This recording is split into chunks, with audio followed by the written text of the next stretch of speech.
welcome back to my channel. So for today's video, I'm going to be showing you how I created this Red Riding Hood zombie makeup look. Also, let me know in the comment section down below if you've been enjoying my Halloween series so far. If so, which one has been your favourite look out of every Halloween video I've done for you guys on my channel. I would love to hear your thoughts on that. Don't forget to subscribe to my channel if you haven't already, and without further ado, let's get into the video.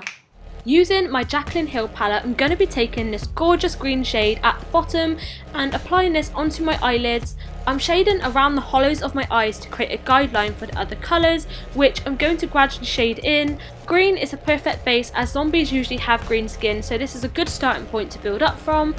Now taking this dark green shade, although it looks a little bit more of a black shade, and applying this to the inner corners of our eyes and blending that towards the outer corners, creating a more structured look around the eyes and to enhance the bone structures of our face. Then moving on to this midnight blue eyeshadow, using a small amount at a time to blend around the outer corners of the eyes to give more of a bruised / possessed look. I'm lightly blending this out with my fingertips. We're now going to go back in with that dark green eyeshadow to blend out the disease down our nose and also blending out any harsh lines around the eyes to make the skin look more flawed. Now on to the next step. We're going to be taking some liquid latex and apply it to create open wounds on our face. Using the latex as a glue, we're then going to use some kitchen roll or toilet roll and apply thin layers over the latex to thicken up the cuts and make them appear more infected when we cover the cuts over with makeup. I'm now going back in with the latex to secure the kitchen roll into place.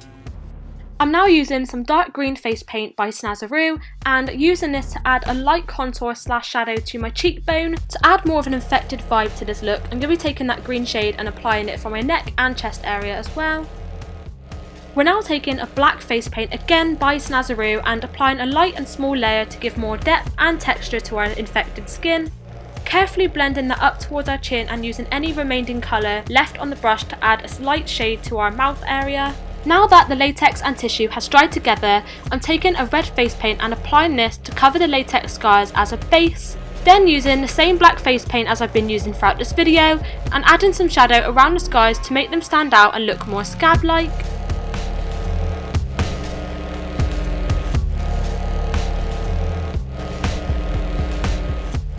I'm now taking some fake blood and applying that to the centre of the scars, allowing the colour to sink into the tissue and dry into place. Now on to the final touches. I'm outlining my lips using a red lip liner, followed by my sleek matte lip gloss and applying that all over my lips. I'm then dividing my hair into two sections and creating a plait either side of my head. We're now going to add the red cape to complete the look. That's all from today's video. I really hope you guys have enjoyed watching this Red Riding Hood zombie makeup look. This is a first attempt and I think it came out really well. I have been sketching out my ideas in preparation for this and I think it came around really well. Again, I really hope you guys enjoyed. Don't forget to give this a big thumbs up if you did and if you have been enjoying my series so far. But I think that's all from me today and I'll see you on my next video.